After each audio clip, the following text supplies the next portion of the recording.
Accorda, falta Gudian o Cadshaw, is Crela Aishar son Comóradh, on chéad Luíochán Chill Mhichíl, a Harla an Fe Hochtula Sauna, Nedig Fehe. This is a broadcast on behalf of the Kilmichael and Crossbarry Commemoration Committee to mark the centenary of the Kilmichael Ambush engagement with British forces, the auxiliaries, on the 28th day of November 1920. Is Misha Dunacashea, Kahirluk and Kushta Comóradh. In Mahonta and Shaw, Tashan O'Kalakar, Ironi of the Kilmichael and Crossbarry Commemoration Committee and son of Commandant Tom Kelleher, Section Commander at the Battle of Crossbarry 1921. Also Mahonta, Talk-comhrá O'Callaghan, former Cathaoirleach of the Cuiste Comóradh and son of Captain Dan O'Callaghan, who was involved in the capture and destruction of Rosscarbery Barracks 1921 also. Just briefly on the background to Kilmichael. 1920 was a historic year for the cause of Irish freedom, and following the assassination of Thomas McCurtain, Ard Vera Corky, and the death of Terence McSweeney, his successor, Erstal Cochras, support was growing steadily for Sinn Féin and the IRA. The IRA were getting better armed, more daring and confident in taking on the RIC and British Army. Ireland was becoming ungovernable for the British. So in March 1920, they sent in the Black and Tans, and in August 1920, they sent in the auxiliaries were sent in from Britain. Their aim was to defeat the IRA and subvert the democratic will of the Irish people as expressed in the First Dáil Éireann. So I'll move on to my two guests here now tonight. As you know, the auxiliaries were based in Macroom Castle, and they was kind of coming to this area here, raiding and terrorizing the people. So I might ask Con just a bit about the background of the auxiliaries. Well, I suppose if you go back to the 1918 general election, Sinn Féin declared that if they won, they would set up an independent parliament called Dáil Éireann, which the British declared an illegal establishment, and some of the RIC decided that they couldn't support the British at that stage and resigned from the force.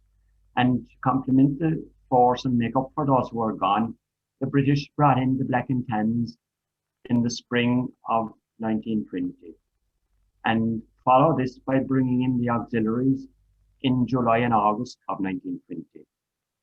So 150 of these auxiliaries were stationed in Macroom, and they raided the countryside.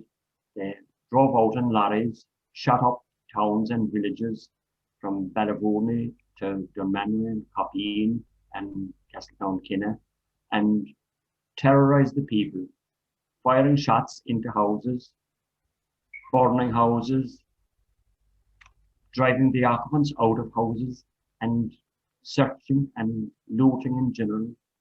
It wasn't safe to live in a house if they were coming in. They stole property from various people, and they could take a prisoner as a hostage and put him up on the front of the truck and drive around the countryside. And it's worth noting that in the week prior to the Kilmichael Ambush, reported on the reports from Dáil Éireann, there were 3,197 raids on houses throughout the country. There were 810 arrests, and there were armed assaults on 46 people, and there were 36 murders. So that was the kind of country we had at that stage. At this stage, though, nobody had confronted the auxiliaries in Ireland. No, they were unchallenged, and Tom Barry and his flying column felt that there wasn't much point in having a column if they didn't fight. And they set up training camps, and they had set up a training camp in that district, and they trained first in Clogher, northwest of Dunmanway, and then they moved to Ahilnan at a later stage, where they had more quietness and less likelihood of interference from the British forces. It was ironic, I suppose, in some ways, that they started their training on the 21st of November. That was the same day as Bloody Sunday in Dublin, Croke Park. But he started his training on the Sunday before Kilmichael, 21st of November. So they gave a week training there, so I suppose it was short. The time was short, like, but Tom Barry always says that he could train a guerrilla army in about a week, he says, for his type of warfare, and that his motto was train and fight. There was no point in training fellows if they didn't fight. He wanted to put them into action. If he wasn't prepared to fight. And yeah. These men were all volunteers, of course, from the companies in the locality, and they were all excellent natural fighters, and Tom Barry had no difficulty in training them for guerrilla warfare in the week that was available to him. Yeah. So they moved off then from Ahilnan on that fateful morning of Sunday, the 28th of November, Sean. And conditions were very bad on that same day. It was lashing rain, I think. They had a march. So the long march to Kilmichael. It was a long march to Kilmichael. And Father O'Connell from Inniskeen came out and heard their confessions one by one on horseback. And he did that. And then he said to them, he asked Barry to know were they going to attack the Sassenach. And Barry said that they were. And he said, best of luck, boys, to you.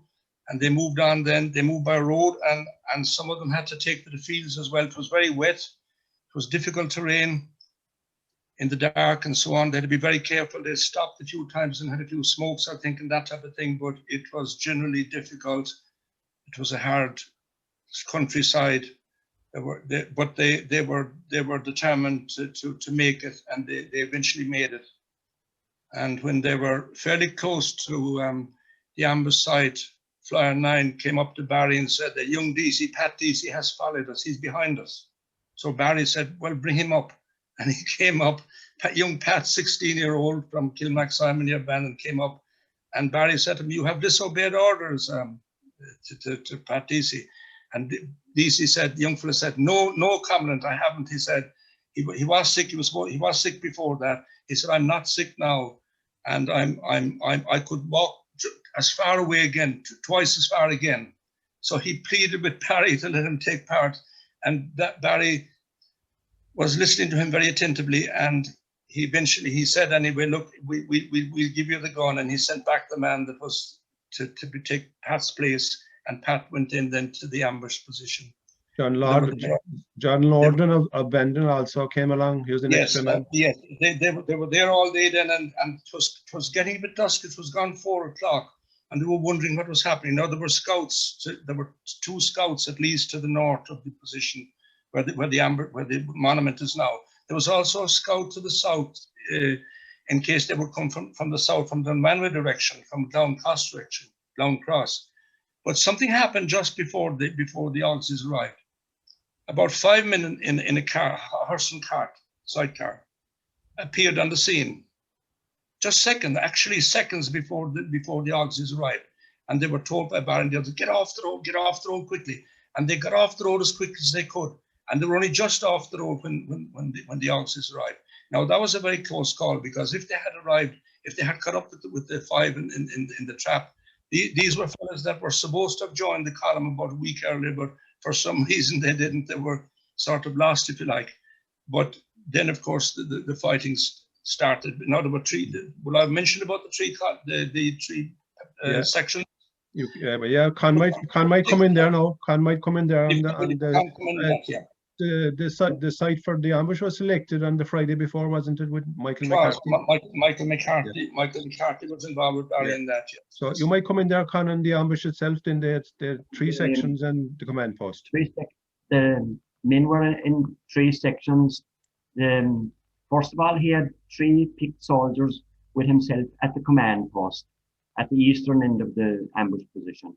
And then on the north of that were number 1 section, and around where the monument is, you had number 2 section, and number 3 section were south of the road to prevent the British from getting any position at that side of the road.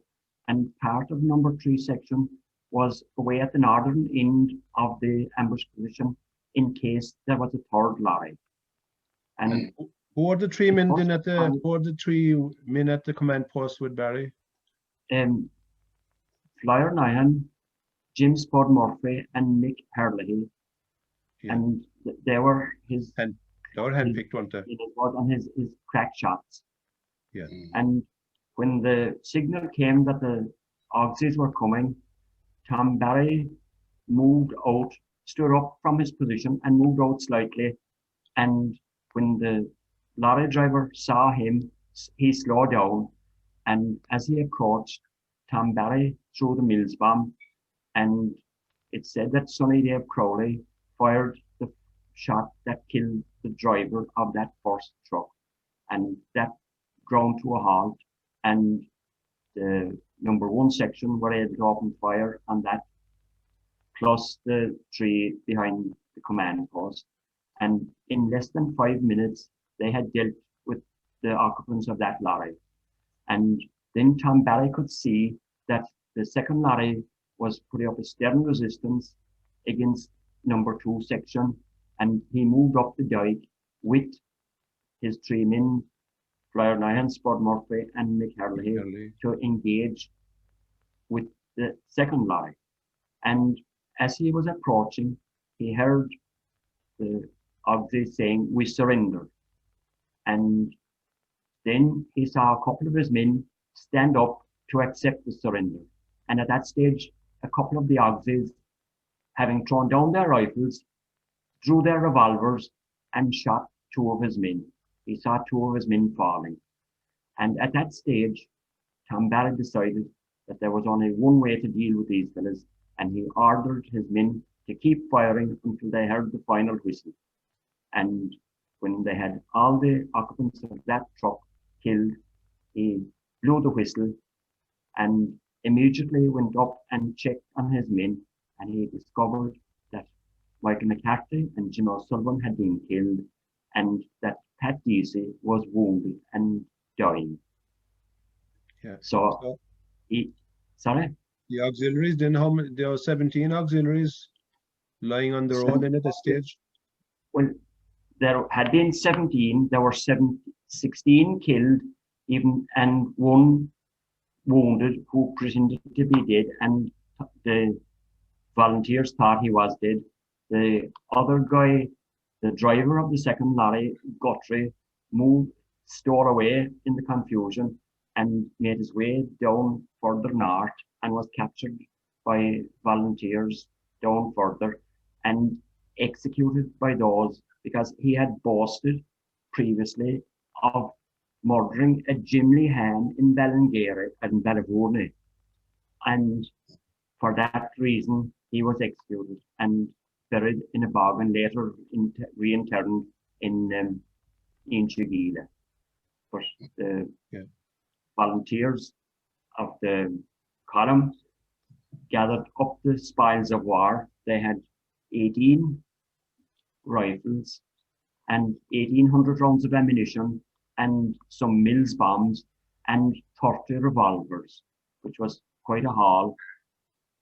And there were a couple of men allocated to see after the bodies of the dead and the dying, and they were taken up to Buttermers of Gutbrow, and the main body of the column were marched back into discipline, I think, as Tom Barry said it, and then set fire to the trucks or Crossley tenders of the British and collected all the relevant papers and documents that needed to be collected.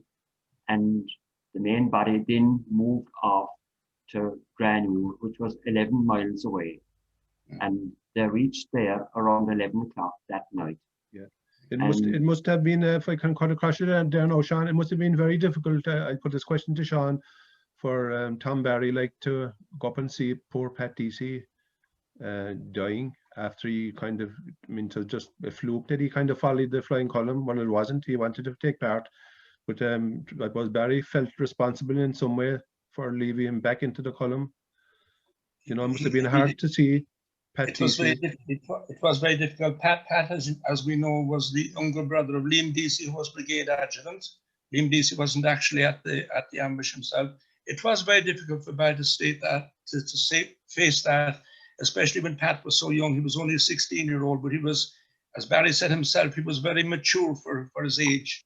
But it was very difficult to face that. Going back to his relations and telling them about it, you know, afterwards. Yeah, that was very difficult, going back to his relations and telling them about it. Yeah. It was very difficult, and difficult for the other ones as well, for Jim O'Sullivan and so on. Yeah. But yeah, it was a very difficult situation all around. But Barry had said to his men beforehand that it was going to be a fight to the finish. And this is something that's forgotten sometimes by historians, and especially by revisionist historians, including Peter Hart, that he had said quite distinctly to them that it was a fight to the finish, and there was no escape route. In most ambushes that took place, they always had an escape route, but it was very difficult to find an escape route in Kilmichael, because it was a very wooded area, poor roads. It was very difficult to find an escape route, so it was going to be a fight to the finish. They were aware of that, and he knew that either the column won or we win. He also said, Barry also said, and he said this in an interview that he gave, I think, in 1969, which actually was shown this very evening on television, that he was prepared. He would be prepared to lose 10 of his men to gain a victory. He would be prepared to lose 10 of his men to gain a victory. He didn't lose 10 men. He lost 3. Especially, so he did very well in the circumstances. Especially against the auxiliaries, because they were supposed to be a super force. The people were They were the cream of the British Army. They were British officers.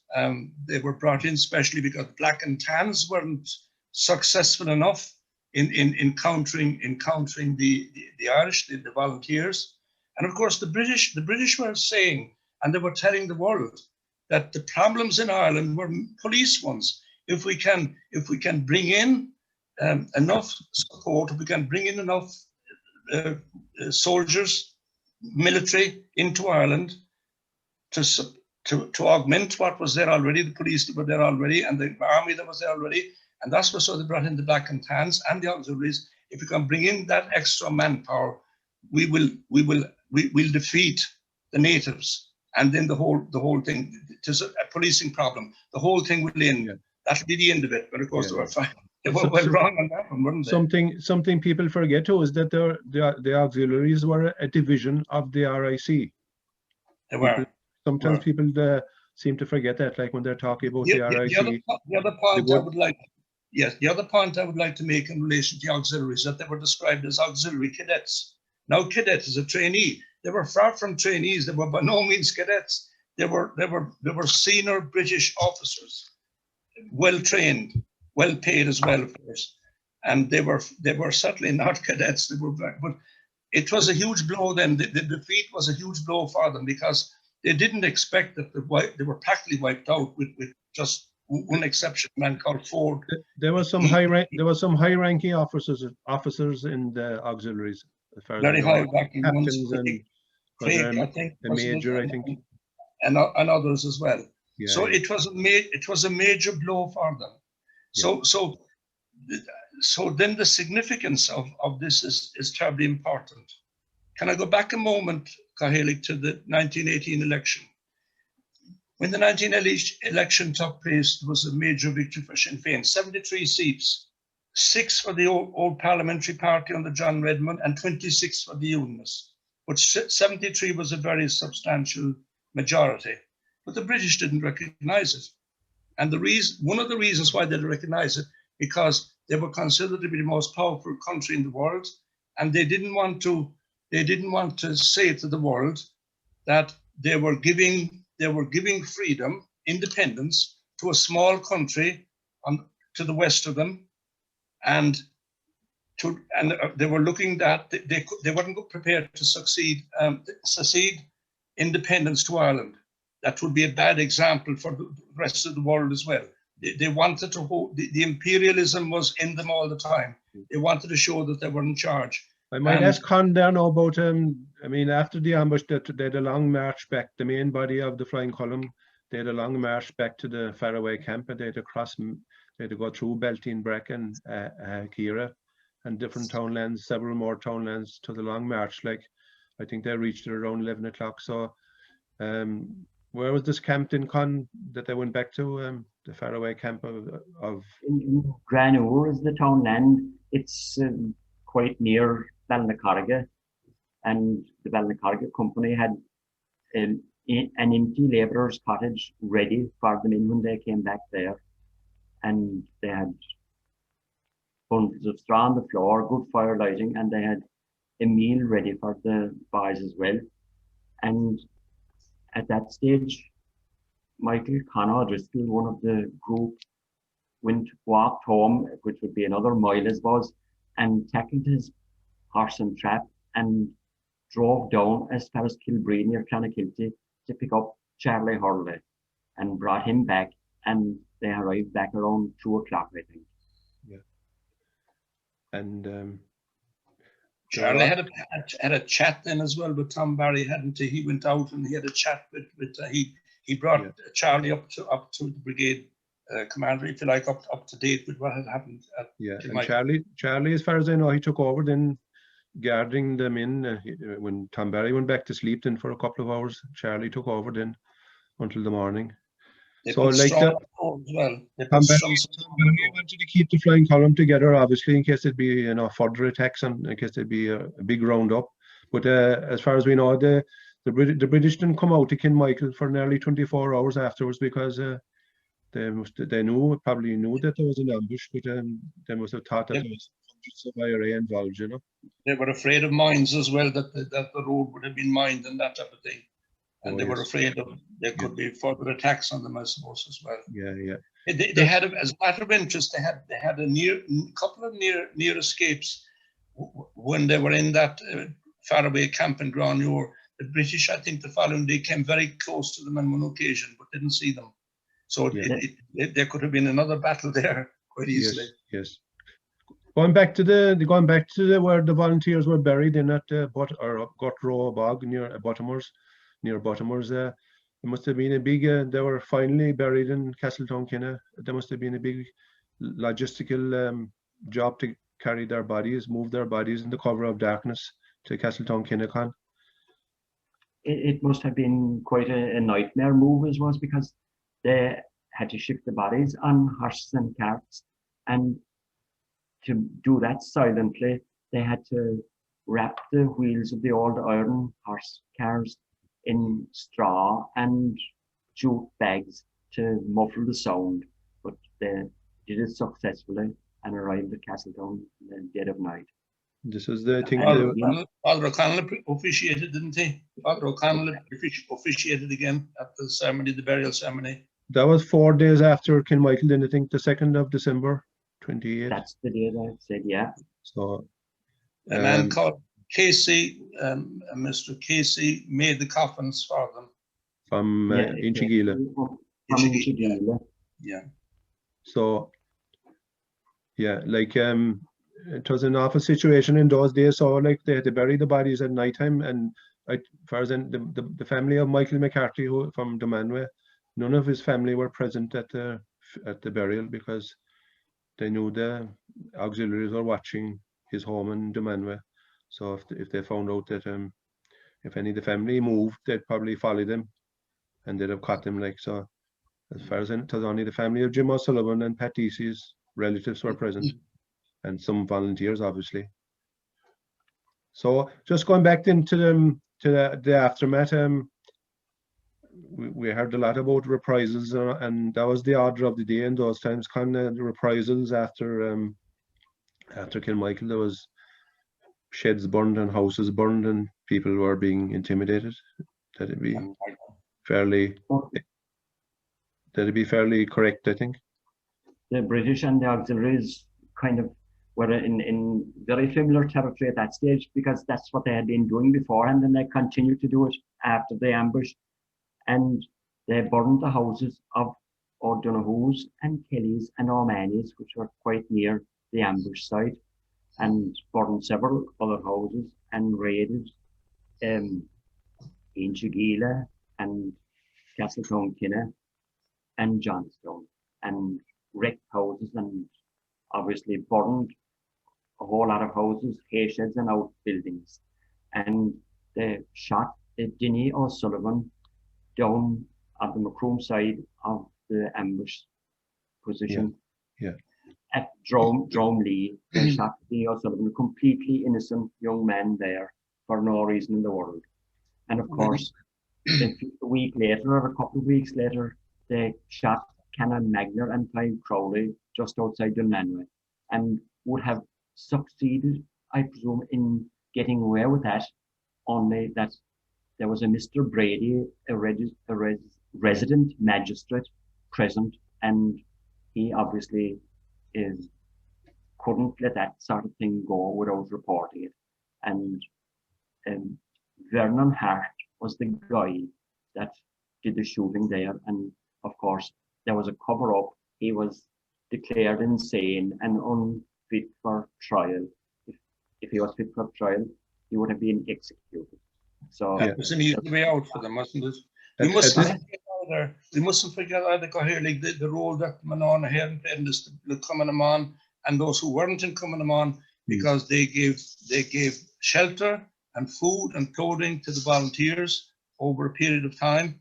And especially on that wet day that they were waiting, they were brought buckets of tea and so on from the local women were outstanding. They gave great support. And generally in the mid and west Cork areas, the Commoradh were very, very strong. And those that weren't in Commoradh, the women in general, deserve a lot of praise for the support they gave the volunteers. And that was part of their success as well, because they had the majority of the people behind them, I think. Yeah. Otherwise, they wouldn't have succeeded. Well, the support was growing any for the IRA at that stage and Sinn Féin, because after all the atrocities and Terence McSweeney and Thomas McCurtain, and Bloody Sunday in Dublin, and of course the auxiliaries were out of control at that stage with the burning of Cork City then as well, you know. Yes. They seem to be out of control. So I suppose many of the fellows that fought at Kilmichael, I mean, obviously, well, Sean and Conor would have known a good few, many of them, but they had to go on the run. I mean, to be on the flying column, I mean, it meant that you couldn't go back home, and especially after Kilmichael, most of them, I'd say, were on the run, because very few of them, you know, could. Many of them were, and they lived out.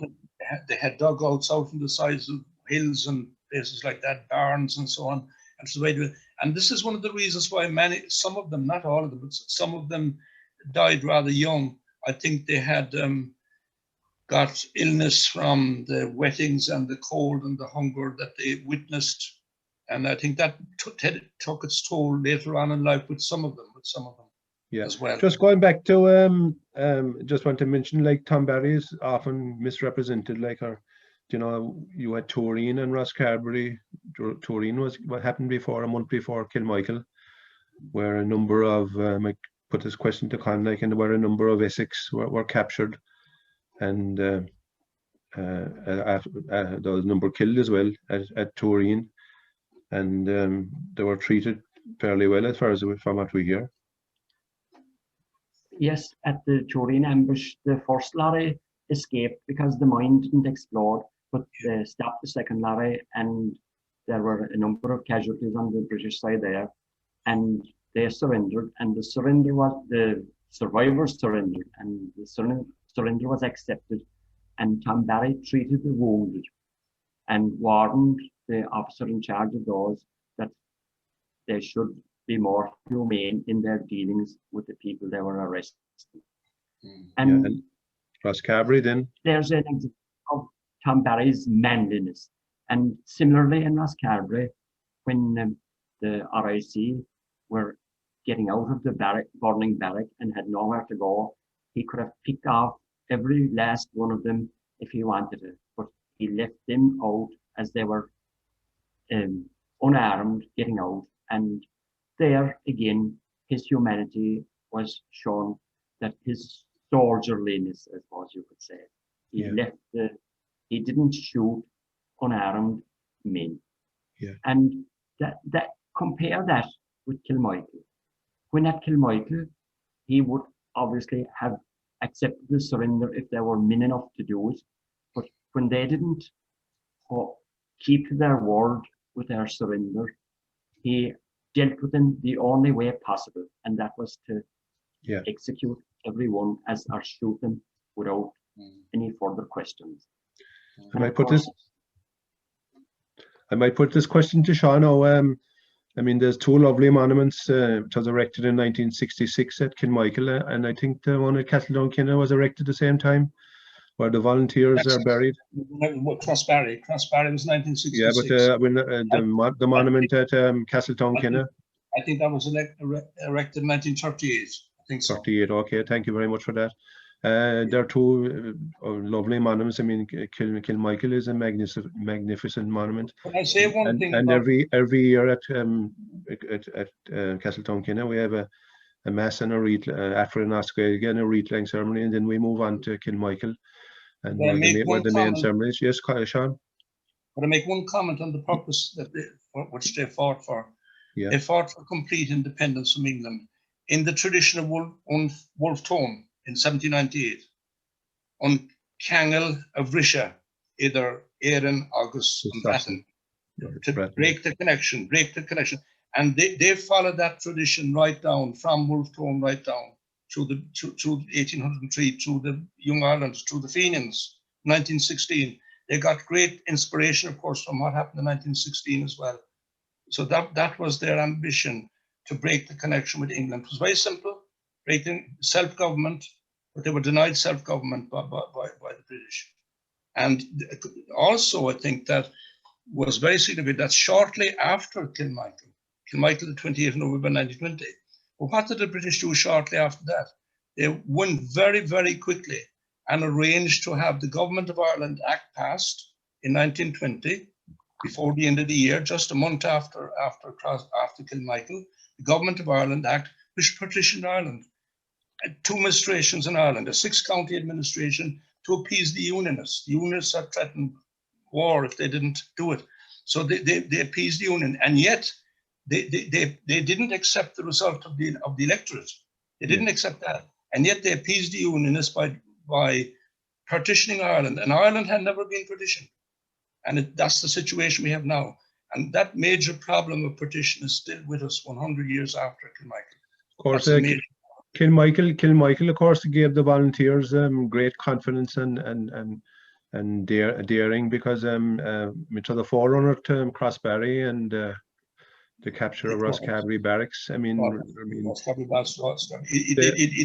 they were moving in bigger numbers then, and they had more experienced fighters as well. Like, so every fight they had, I mean, Barry had a lot of luck, but I suppose he made his own luck as well. Like, and he had great men with him.